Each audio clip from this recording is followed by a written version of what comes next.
Deyirik bir kuruk sürüm, bir də görürsən ki, rayondadır. Bu nədir? Bu nə texnikadır belə? Dostlar, mən yenidən Uğur mağazasındayım. Seymur, xoş gördük. Xoş gəlmisiniz. Bu nədir belə? Baxın dostlar, bu yəni telefonumuzun şarjı bitdikdə taxırsınız, rahat çəkilişinizi, işinizi görürsünüz. Bu əsasən bu powerbank dediyimiz el arasında olan sabit cərəyan mənbəyinə malik olan 10.000 meqaamperajlı. Kaşlokda cibinizə rahat gəzdirə bilərsiniz. Telefonunuzun zaryadkası bitdikdə sadəcə arxasına belə edirsiniz.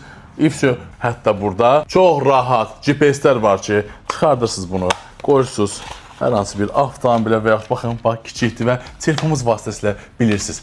Sizin işçiniz, sizin yaxınınız hardadır, sizi alıb baxın.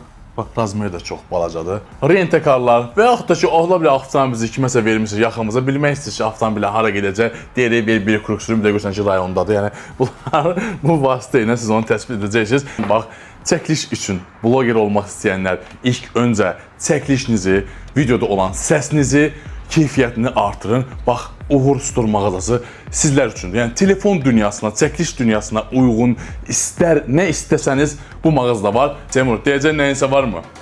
Can sağ olun. Deyəcək odur ki, kim populyar olmaq istəyir, qəşəng video çəkmək istəyir. İlk öncə Uğur Store gəlsin, girsin, ondan sonra geçsin, senarisini yazsın, vlogunu çəksin. Dostlar, bura Uğur Store'dur. Hər kəsin yolunu gözləyirik. Sağ olun.